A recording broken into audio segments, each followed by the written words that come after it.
Communist party శత జయంతి ఉత్సవాలను జరుపుకోవడానికి కార్యక్రమాన్ని ఏర్పాటు చేసి ఈ కార్యక్రమానికి సభాధ్యక్షత వహించిన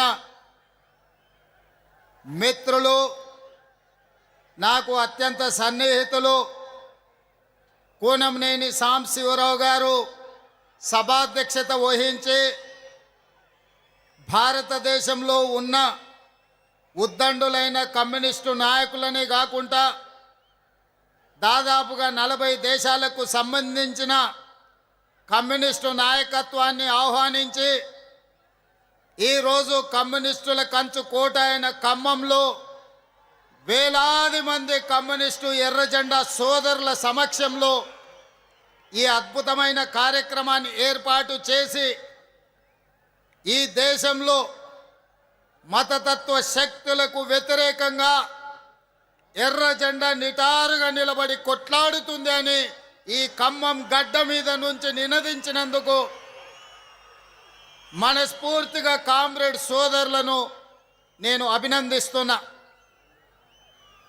1925 డిసెంబర్ ఉత్తరప్రదేశ్ కాన్పూర్లో ప్రారంభించిన కమ్యూనిస్టు పార్టీ 100 సంవత్సరాలు పూర్తి చేసుకొని ఈ ఖమ్మం గడ్డ మీద ఈరోజు ఉత్సవాలు జరుపుకుంటూ రాబోయే 100 సంవత్సరాలు పేద ప్రజల కోసం, ఆదివాసీల కోసం, గిరిజనుల కోసం తండాలలో, గూడాలలో, మారుమూల పల్లెల్లో అత్యంత నిరుపేదలైన పేదల కోసం నిరంతరం కొట్లాడుతూనే ఉంటామని, అవసరమైతే తుది శ్వాస వదులుతాము కానీ ఎర్ర జెండను వదలము అని చెప్పి నినదించిన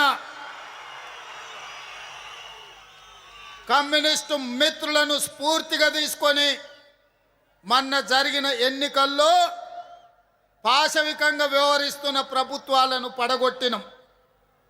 మిత్రులారా, ఈనాడు ఈ వేదిక మీద నుంచి ఈ రాష్ట్రమే కాదు ఈ దేశాన్ని పట్టి పీడిస్తున్న పాశవిక శక్తులను ఓడించడానికి మనం ప్రతిజ్ఞ చేయాల్సిన అవసరం ఉన్నది.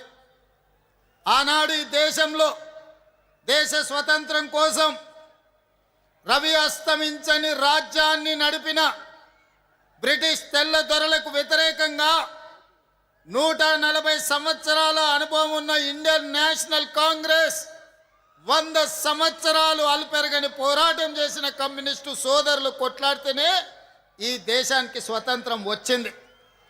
స్వతంత్రం వచ్చిన ఈ దేశంలో పేద ప్రజల కోసం తండాలలో, గూడాలలో, మారుమూల పల్లెల్లో ఉన్న ఆదివాసీల కోసం, గిరిజనుల కోసం, బలహీన వర్గాల కోసం, కార్మికుల కోసం, రైతుల కోసం, రైతు కూలి సంఘాల కోసం మీరు నినాదాలు చేసిండ్రు, మీరు పోరాటాలు చేసిండ్రు, మీరు అవసరమైతే ప్రభుత్వం మీద యుద్ధమే ప్రకటించండ్రు. మీరు పోరాటాలు చేస్తే మీరిచ్చిన నినాదం దున్నేవాడికే భూమి అని ఎర్ర జెండా సోదరులు నినాదం ఇస్తే ఆ నినాదాన్ని చట్టం చేసి జమీందారుల దగ్గర, జాగీదారుల దగ్గర, భూస్వాముల దగ్గర ఉన్న లక్షలాది ఎకరాలను ఆనాడు బూర్గుల రామకృష్ణారావు గారు, పివి నరసింహారావు గారు, శ్రీమతి ఇందిరాగాంధీ గారు అగ్రికల్చర్ సీలింగ్ యాక్ట్ తీసుకొచ్చి లక్షలాది ఎకరాలను భూస్వాముల నుంచి గుంజుకొని పేద ప్రజలకు పంచిపెట్టిన చరిత్ర కాంగ్రెస్ పార్టీది. అదేవిధంగా రైతు కూలీలు వెట్టి చాకిరి చేస్తుంటే, దొరల గడీల దగ్గర బానిసలుగా బతుకుతుంటే, వాళ్ళ హక్కుల కోసం వాళ్ళ రక్తాన్ని చెమటగా మార్చి గడీలలో గుమ్మీలు నింపుతుంటే రైతు కూలీ చట్టాలు ఉండాలి, రోజుకు 8 గంటల శ్రమకు కూలి ఇవ్వాలి అని మీరు పోరాటాలు చేస్తే కనీస వేతన చట్టం తీసుకొచ్చి ఆ కార్మికుల కోసం, కర్షకుల కోసం చట్టాలను, శాసనాలను చేసింది కాంగ్రెస్ పార్టీ. అదేవిధంగా ఈ భూమి మీద ఏ వస్తువు ఎవరైనా తయారు చేయని, ఆఖరికి అగ్గిపెట్టే సబ్బు బిల్ అయినా, ఉత్పత్తి చేసేవాడే ధరను నిర్ణయిస్తే 6 కాలం కష్టపడి పంట పండించి దుక్కి దున్ని పంట పండించి పంటను అమ్మడానికి వెళ్తే రైతు ధర నిర్ణయిస్తలేడు, కొనుగోలు చేసే దళారులు ధరలు నిర్ణయిస్తున్నారని రైతు కూలీ సంఘాలను కట్టి రైతాంగ ఉద్యమాలు మీరు చేస్తే కనీస మద్దతు ధర తీసుకొచ్చి దళారులను అడ్డు తొలగించి చట్టం చేసింది కాంగ్రెస్ పార్టీ.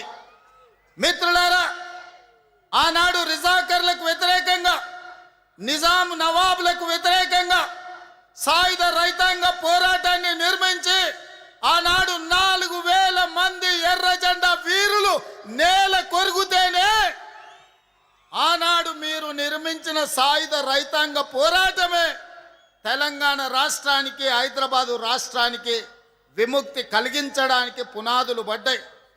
దేశమంతా స్వతంత్రం వచ్చి స్వేచ్ఛ వాయువులను పీలుస్తున్నప్పుడు హైదరాబాదు రాష్ట్రం నిజాం రజాకర్ల కాళ్ళ కింద నలిగిపోతుంటే ఆనాడు ఈ ప్రజలకు విముక్తి కలిగించాలి, ఈ ప్రజలకు స్వేచ్ఛను ప్రసాదించాలి అని మొట్టమొదటి ప్రధానమంత్రి పండిట్ జవహర్లాల్ నెహ్రూ గారు సర్దార్ వల్లభాయ్ పటేల్ పోలీస్ యాక్షన్ ద్వారా నిజాం రజాకర్లను లొంగ తీసుకొని నిజాం రజాకర్లను దిగంతాలకు తరిమిన చరిత్ర ఈ ప్రాంతానికి ఉన్నది.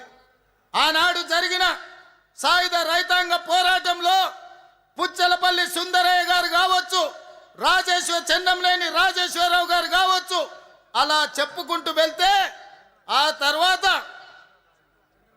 చంద్ర రాజేశ్వరరావు గారుతో పాటు ఆనాడు ఈ ప్రాంతానికి సంబంధించి స్వతంత్రం వచ్చిన తర్వాత కూడా భారత కమ్యూనిస్టు పార్టీ తరఫున పోరాటం చేసిన నల్లమల గిరిప్రసాద్ గారు, అదేవిధంగా శేషగిరిరావు గారు ఈ ప్రాంతం నుంచి ప్రాతినిధ్యం వహించారు. ఈరోజు ఈ వేదిక మీద పువ్వాడ నాగేశ్వరరావు గారు కూడా ఉన్నారు, ఆనాడు సిపిఐ ఉద్యమాలలో పాల్గొన్న వాళ్ళు. మిత్రులారా, ఇవాళ ఒకే ఒక్క మాట నేను ఈ వేదిక మీద నుంచి మీకు విజ్ఞప్తి చేయదలుచుకున్నా. ఆనాడు బ్రిటిష్ వాళ్ళతో ఎంత ప్రమాదం ఉండేనో ఈనాడు ఉన్న బీజేపీ అంటే బీజేపీ భారతీయ జనతా పార్టీ కాదు, ఇది బ్రిటిష్ జనతా పార్టీ. బ్రిటిషర్స్ విభజించు, పాలించు, పేదవాళ్ళను అణగదొక్కు అన్న ఆలోచన బ్రిటిషర్స్ నుంచి ఇచ్చిన ఆలోచనతోటే ఈనాడు మనల్ని అణిచివేయాలని చూస్తుంది. ఇవాళ పేదల కోసం, రైతు కూలీల కోసం, భూమి లేని నిరుపేదల కోసం యూపీఏ ప్రభుత్వంలో ఆనాడు కమ్యూనిస్టు కాంగ్రెస్ పార్టీ కలిసి జాతీయ ఉపాధి హామీ పథకాన్ని తీసుకొస్తే ఈనాడు ఆ జాతీయ ఉపాధి హామీ పథకాన్ని రద్దు చేసింది. గ్రామాల నుంచి వలసలు తగ్గినాయి ఆ చట్టం ద్వారా. గ్రామాలలో కూలీలు తమ కూలిని తాము నిర్ణయించే శక్తి జాతీయ ఉపాధి హామీ చట్టం ఇచ్చింది. ఇవాళ అదానీ అంబానీలకు కూలీలు దొరకడం లేదు, ప్రజలు వలసలు పోవడం లేదు, నగరాలు వలసలు పోయే రోజులు మారిపోయి మొన్న వచ్చిన కరోనా సమయంలో ఈ దేశంలో ఉండే పేదలను ఆదుకోవడానికి జాతీయ ఉపాధి హామీ పథకమే ప్రయోజనం చేకూరింది. ఇవాళ నరేంద్ర మోడీ ప్రభుత్వం జాతీయ ఉపాధి హామీ పథకాన్ని తూట్లు పడిసి నిర్వీర్యం చేసి ఆ పథకాన్ని రద్దు చేయడం ద్వారా మళ్ళీ రైతులు, రైతు కూలీలు గ్రామాలు వదిలి పట్టణాలకు వలసపోయే పరిస్థితి. పట్టణాలకు వలస వెళ్తే మళ్ళీ వెట్టి చాకిరి వస్తుంది. అదానీ అంబానీలకు అగ్వకు సగ్వకు కూలీలు దొరుకుతారు. అందుకే ఈనాడు నరేంద్ర మోడీ గారు ఈనాడు కార్పొరేట్ కంపెనీల చేతిలో కీలు బొమ్మగా మారి జాతీయ ఉపాధి హామీ చట్టాన్ని రద్దు చేసి మళ్ళీ మల్టీనేషనల్ కంపెనీలకు మన హక్కులను తాకట్టు పెట్టే ప్రయత్నం చేస్తున్నాడు. అందుకే మిత్రులారా, ఈనాడు ఈ దేశంలో మొదటి స్వతంత్ర ఉద్యమంలో బ్రిటిషర్స్ని ఈ దేశం నుంచి తరిమినాం. దానితోని మనకు స్వేచ్ఛ వచ్చినట్టు కాదు. నిజమైన స్వేచ్ఛ, కమ్యూనిస్టులు కోరుకున్న స్వేచ్ఛ, దోపిడీ ఆగాలి, పేదలకు మేలు జరగాలి, రైతు కూలీ హక్కులను కాపాడాలి అనేదే మీ పోరాటం. ఆ పోరాటానికి అండగా నిలబడ్డది కాంగ్రెస్ పార్టీ. మీ పోరాటాలను మీ నినాదాలను చట్టాలు శాసనాలు చేసి ఈ దేశంలో రైతాంగాన్ని ఆదుకున్న పార్టీ కాంగ్రెస్ పార్టీ. ఈరోజు ఈ దేశంలో రాజ్యాంగాన్ని మార్చడానికి, పేదల హక్కులను కొల్లగొట్టడానికి మొన్న జరిగిన ఎన్నికల్లో భారతీయ జనతా పార్టీ 400 సీట్లు అడిగింది రాజ్యాంగాన్ని సమూలంగా మార్చాలి అని.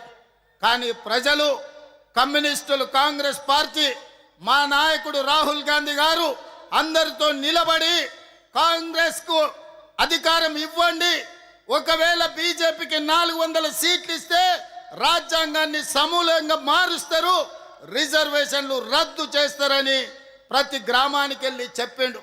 అందుకే ఈనాడు బీజేపీకి 240 సీట్ల దగ్గరనే ఆగింది. మరి పరోక్షంగా ఈనాడు మళ్ళీ రాజ్యాంగాన్ని చెరబట్టడానికి భారతీయ జనతా పార్టీ ప్రయత్నం చేస్తుంది.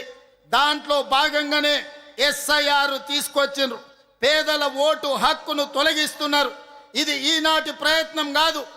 ఆనాడు భారత రాజ్యాంగం ఏ విధంగా ఉండాలో డాక్టర్ బాబాసాహెబ్ అంబేద్కర్ని చైర్పర్సన్గా పెట్టి కాన్స్టిట్యూయెంట్ అసెంబ్లీలో చర్చ జరిగినప్పుడు గోల్వాల్కర్ సిద్ధాంతం నమ్మినోళ్ళు పేదలకు ఓటు హక్కు ఉండొద్దు అన్నారు.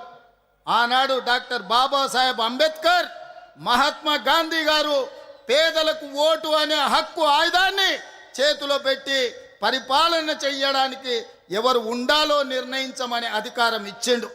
మరి ఈనాడు ఆ ఓటు హక్కును తొలగించడానికి బీజేపీ ఎస్ఐఆర్ను ఉపయోగిస్తున్నది. మిత్రులారా, ఈ దేశంలోనే పుట్టి, ఈ దేశంలోనే పెరిగి, ఇక్కడ చనిపోతే ఈ మట్టిలో కలిసే మూలవాసులైన ఆదివాసీలను మీ ఆనవాళ్ళు తీసుకురండి, మీ ఆధారాలు తీసుకురండి, అప్పుడే మీకు ఓటు హక్కు ఇస్తామంటే ఇక్కడనే పుట్టి, ఇక్కడనే పెరిగి, ఇక్కడనే ఈ అడవుల్లో ఉండే జాతులు ఎక్కడి నుంచి ఆధారం తీసుకొస్తారని నేను అడుగుతున్నా. అందుకే మిత్రులారా, ఈ దేశంలో కుట్ర జరుగుతుంది. అధికారాన్ని శాశ్వతంగా అంటి పెట్టుకోవాలని పేదల వ్యతిరేక ప్రభుత్వం భారతీయ జనతా పార్టీ ప్రయత్నం చేస్తుంది. ఈనాడు శ్రీమంతుల ఓటు ఎక్కడ పోదు, కార్పొరేట్ కంపెనీల హక్కులు ఎక్కడికి పోవు. ఈనాడు తెచ్చిన ఎస్ఐఆర్ భూమి లేని నిరుపేదలు, రైతు కూలీల హక్కులు పోతాయి. వాళ్ళ ఓటు హక్కు పోతే వాళ్ళ రేషన్ కార్డు పోతుంది, వాళ్ళ రేషన్ కార్డు పోతే వాళ్ళకున్న ఆస్తులు పోతాయి. ప్రభుత్వం అందించే సంక్షేమ పథకం ఏది కూడా అందదు. ఈ దేశంలో ఏది కావాలన్నా ఓటు హక్కు ఉన్నవాడికే ప్రభుత్వాలు ఈరోజు సంక్షేమ పథకాలు ఇస్తున్నాయి.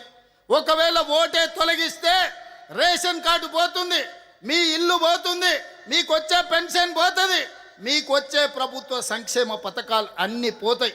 ఈరోజు పేదవాళ్ళ హక్కును కాల రాయడానికే బీజేపీ కంకణం కట్టుకున్నది. అందుకే మిత్రులారా, ఈరోజు అప్రమత్తంగా ఉండవలసిన పరిస్థితి వచ్చింది. ఈరోజు మనం కాంగ్రెసా, కమ్యూనిస్టా లేదా ఇంకెవరా అని ఆలోచన చేసే సందర్భం కాదు. కాంగ్రెస్ అయినా కమ్యూనిస్ట్ అయినా ప్రజాస్వామ్యాన్ని కోరుకునే ప్రతి వారు ఏకమై నరేంద్ర మోడీకి వ్యతిరేకంగా ఈ దేశంలో దండు కట్టాలి, ఈరోజు పోరాటం ప్రకటించాలి. అప్పుడే ఈ ప్రజాస్వామ్యం బతుకుతుంది. ప్రజాస్వామ్యాన్ని బ్రతికించడానికి, పేద ప్రజల హక్కులు కాపాడడానికి మనందరం కలిసికట్టుగా పని చెయ్యాలి. అందుకే ఎర్రజెండా సోదరులు ఆహ్వానించగానే తప్పకుండా ఖమ్మం వస్తా, 100 సంవత్సరాల మీ శత జయంతి ఉత్సవాలలో పాల్గొంటా. ఇవాళ మీరు వేరు మేము వేరు కాదు, మీరు ప్రజల కోసం కష్టపడతారు, ప్రజల కోసం కొట్లాడతారు. మీరు కొట్లాడి మీరు ఇచ్చే నినాదాలను చట్టం శాసనం చేసే పార్టీ కాంగ్రెస్ పార్టీ. ఇవాళ ఈ అధికారంలో మీ సహకారం కూడా ఉన్నది, మీ శ్రమ కూడా ఉన్నది. మిత్రులారా, ఇది పేదల రాజ్యం, ఇది పేదల ప్రభుత్వం. ఆనాడు మీరిచ్చిన నినాదమే ప్రజా రాజ్యం అని ఇచ్చిండ్రు. ఆనాడు మీరిచ్చిన పిలిపే ఈనాడు పేద ప్రజలకు ఒక ప్రభుత్వాన్ని ఏర్పాటు చేసినాం. భవిష్యత్తులో కూడా ఇవాళ ఒక్క మాట చివరిగా చెప్తాను. ఖమ్మం జిల్లాకు ఒక ప్రత్యేకత ఉన్నది.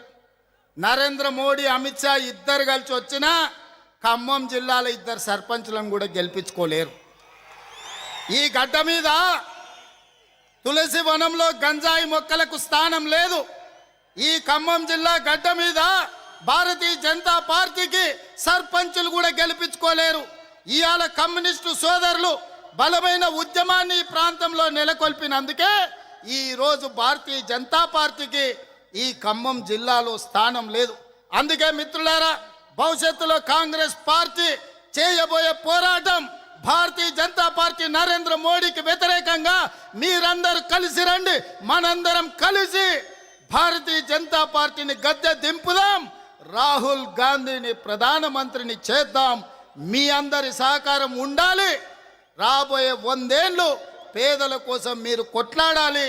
ఇంత మంచి కార్యక్రమాన్ని ఏర్పాటు చేసిన నిర్వాహకులకు అందరికీ కూడా మనస్ఫూర్తిగా ధన్యవాదాలు, కృతజ్ఞతలు తెలియజేస్తున్నా. All different countries and different states who are delegates are here. I wanted to congratulate my friends. You are completing your 100 years celebrations. Another 100 years you have to fight for poorest of the poor people, right? So Congress party is there to support communist friends. We are there. We have to fight against Narendra Modi. The fascist government Narendra Modi has to step down from the prime minister post. Till then, we have to fight against Bharatiya Janata Party. Thank you and everyone. ఎర్ర జెండె నీయలో ఎర్రనిది జెండె నీయలో